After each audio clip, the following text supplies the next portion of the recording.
Okay, good day, good day, good day. Morning, morning, morning. Maayong adlaw sa tanan. This is me, si Pastor Armando S. Montero ay nagbabalik ug atong ipadayon ang atong nabiyaan nga subject ang 12 ka mga marka kung unsaon pag-ila sa tinuod nga iglesia sa ato ang Ginoo. O atong last na to nga vlog, naabot na ta sa ikaupat nga marka nga mao ang insakto nga pangalan, no? Una, ang insakto nga magtutukod nga mao si Jesus. Ikaduha, ang insakto nga pizza as a matter of review. Number 3, ang insakto nga dapit, no? Ikan sa Galilee.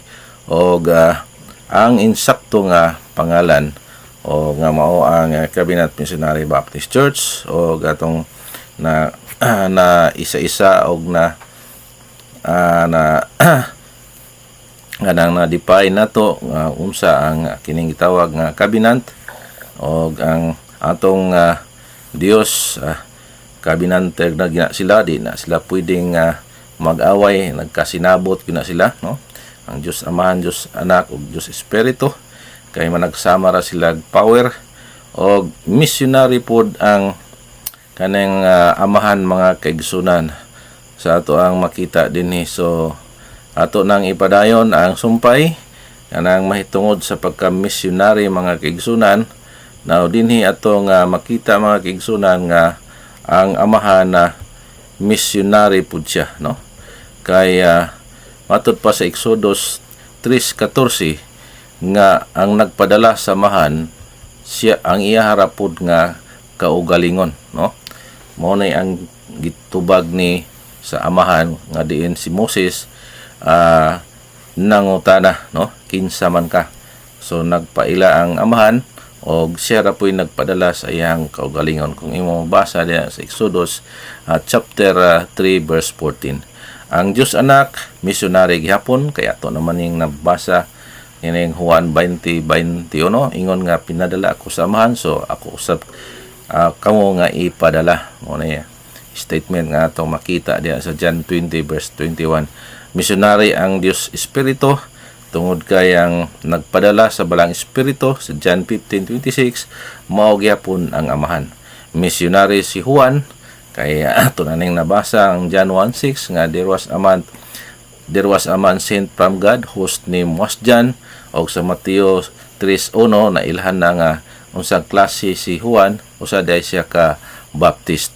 So in those days, matud pa sa Mateo 3:1, in those days came John the Baptist preaching in the wilderness of Judea. So wala pa siya na bautismo, Baptist na siya diyan. Tungod kay ang Baptist is the approved name from God the Father. Atong mabasa na sa Isaiah chapter 56 verse 5 nga diin ang kanang gitawag nga identity ng pagka-baptist, that is the approved name from God the Father. Baptist Jesus kay gibautismohan og usa ka Baptist. So mao na ang logic diha mga kaigsunan. Sa Mateo 3:13 hangtod sa 17, klaro diha mabasa nga ang gibaklay gyud, no, ni Ginoong Kristo, no? Halos ni 90 miles kay tuwa dito si Juan na bautismo sa Jordan. Nasayod si Kristo nga si Juan adunay authority gikan sa langit. Mao na nga dito siya nagpabautismo. Busa ang iglesia nga Missionary Baptist nga maoy gitawag nga pangalan sa balay sa Dios nasa 1 Timothy 3:15 nga the pillar and the ground of the truth, no? So ikalima na ta mga kaigsunan, di ta maglangan kay dusi man kini. Siguro mahumanan nato ni karon. Walay pagkabugto nga kasaysayan, no? Kay gisulti na daan sa Matthew chapter 16 verse 18 nga upon this rock I will build my church, even the gates of hell cannot prevail against it. So walay makababag o walay makabuntog nini bisan ang ganghaan sa kamatayon.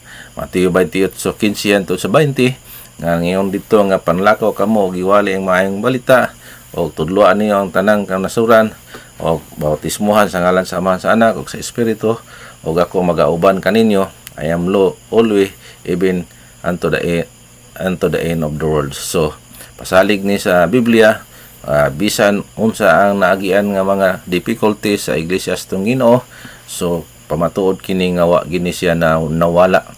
Sumala sa giakusar sa uban nga nawala daw kuno sa panahon sa Dark Ages. Kung nawala man, kinsa may ubanan, no? O kinsa man po'y i-comfort sa balang espiritu ngay ang balang espiritu gipadala diha sa iglesia nag-indwell aron mogiya og mag-comfort sa adunay mga kagulanan nga mga katawhan sa Ginoo.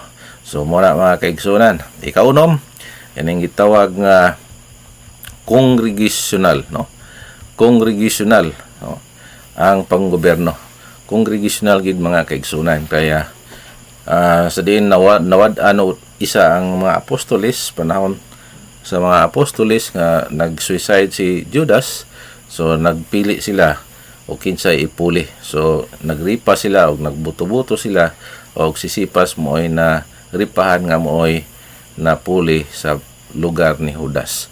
O kung adunay may mga pasaway nga mga kaigsunan o membro sa iglesia sa Ginoo, ang Mateo 18:15 hantod sa 20 mo na instruction nga dad-an og witness, adtuon og dad-an og witness og dili pa mamati sa adunay witness duha kung tulo, so dad-on sa iglesia og di bagyapon mamati dito sa iglesia, so italiwalag siya kung kinsa daw ang gibuhian o gibuko o bukusan ba dinhi siyuta mo po dito sa langit. So adunay authority ang iglesia nga mo tanggal, mo dispilo, mo cut off sa maong membro nga nagpasaway. So dili sulo-sulohon sa pastor, kung dili ang congregation maogi dunay kagahom, no? Kay mao nay instruction sa Ginoo. So ikapito ang duha ka ordinansa, bautismo og balaan nga panihapon. Ato nang mabasa dinha sa 1 Corinthians chapter 11, no, wala day 1 Corinthians, no? Kamo na lay mag-correct nila. 1 Corinthians chapter 11 verse 23 to 26 og ang Mateo 28. So may tungod na sa bautismo sa tubig og kanang balaan nga panihapon. Ikawalo nga marka sa lapianon nga plano, tithes and offering mga kaigsunan. Ikapulo og halad.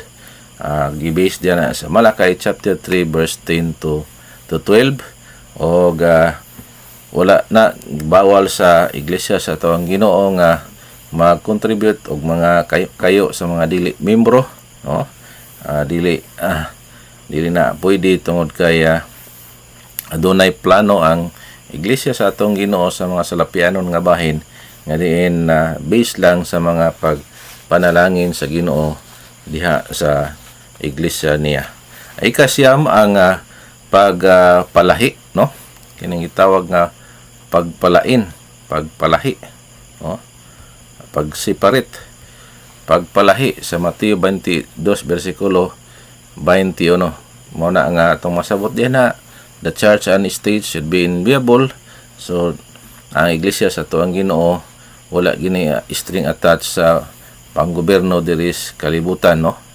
Dili pwede nga mag-merge sa kalibutanon nga mga transaction tungod kay kining panggobyerno, no? Atong nakita nga dirty politics muna nakita na nadaan sa ato ang Ginoo og ang iglesia kinahanglan matod pa dinhi ihatag kang Caesar para kang Caesar og sa Ginoo para sa Ginoo.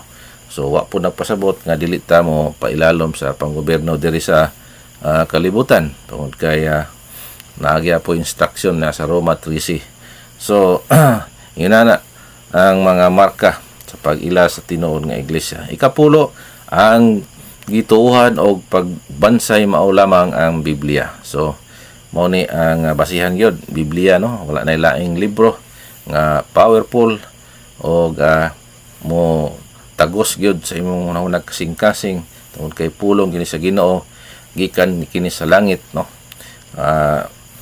The word of God was settled in heaven og 2 Timothy 3:15 gituga dinhi sa kalibutan. O 2 Peter chapter 1 verse 21, tao ang nagsulat nini kadtong mga balaang tao sa Dios nga nilamdagan o gigiyahan sa balaang espiritu. So muna atong makita dinhi sa ato ang outline o ang opisyalis sa iglesia, pastor o deacons lang, no, according to Pilipos chapter 1 verse 1, no, o wala na diakonisa at unsa pa. So mao na ang mga opisyalis sa iglesia sa tong Ginoo nga diin dunay mga marka kini, no. Sa pagkakaroon mga kaigsunan, daghan pa kayo ang mga subayonon sa kining gitawag nga unsaon pag-ila apan 12 lang ka mga marka usa ang atong kining i-take up karon, kay kini makabungog na ni. Ang ika-12 mga kaigsunan ang hinagiban sa pagpakig-away. Ephesians chapter 6 verse 10 to 20 nga we wrestle not against the flesh and blood but against the principalities, against the rulers, against the evil spirit in the highly places. So muna ang atong pakigubugno, no. So dili na uso ng kining pagpatagos o pagpagagas og dugo kay niagi na, no. Wala nagmalampuson ang kaaway sa Ginoo. Di niyang gipamatay ang mga apostolis kaniadto o nagkalain-lain lang klase nga kanang tawag nga martyrdom o ilang nakita ang pagkaluyal sa mga magtotoo sa ato ang Ginoo. Ug atong makita diha ang 12 ka mga apostolis giunsa nila pag ula sa dugo, no. Ani si Bartolomeo gipanitan, no, ug ilahang gibato hantod mamatay. Ang uban gituhog sa si kuan man siguro to ang gituhog, no.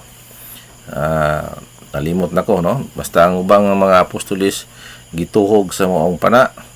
Ang si John de Bilab giprito dito sa mantika nga sa kawa nga nagabukal og abi nilag namatay na og ilah kining dispatcher dito sa kining gitawag nga island o Patmos. Unya wala man day man namatay og dito isulat noon ni John de Bilab ang Revelation. So si John de Bilab siya ra gyud ang namatay nga natural death, no. Namatay siya sa kagulangon, pero ang uban nga mga apostolis sayo kayo ang ilahang kamatayon untimely tungod kay giprobe dito kung unsa sila kaluyal og unsa sila ka kining kuan kayo kang Kristo Jesus. Ilag yung pangusgan nga ang ilang tinuuhan wala gid kini nila gikambyo sa unsa nga mga paghagit o mga kining gitawag pagpanghadlok sa panahon nila. Una mga kaigsunan, atong makita nga unta ato pod nga seryosohon ang ato ang pagpangalagad o dili man madugay na, no. Nga balik naman po na history would repeat itself. Basig maabtan ta nga nang gitawag Great Tribulation, dapat andam na punta mga kaigsunan nga ibuhis pod ang ato ang kinabuhi tungod kaya niabot kini nga doktrina diri sa ato ang dapit og gibuhisan na og kanang dugo sa mga balaan, no. Walang gitawag trail of blood. So mga kaigsunan, wala naman ko igong panahon kining inyong ubos nga lagad. Pastor Armando S. Montero ay manamilit kaninyo. Hinaot ang Dios manalangin sa tagsa-tagsa nato kahunahon nagkasing-kasing sa ato ang pag review sa mga kanang backbones o kining gitawag nga pilar sa ato ang Ginoo unsaon pag-ila sa tinuod nga iglesia. O hinaot mga kaigsunan, aduna kamo daghang nakuha nga lessons ato ang pagtuon og dinhi natapos ang ato ang subject may tungod sa unsaon pag-ila ang tinuod nga iglesia sa atong Ginoo nga 12 lamang to ka mga marka. O hinaot mga kaigsunan nga inyong na jot down og na screenshot o inyong magamit sa matag karon unya nga dipinsa sa ato ang tinuhan. Okay? Bye-bye. God bless.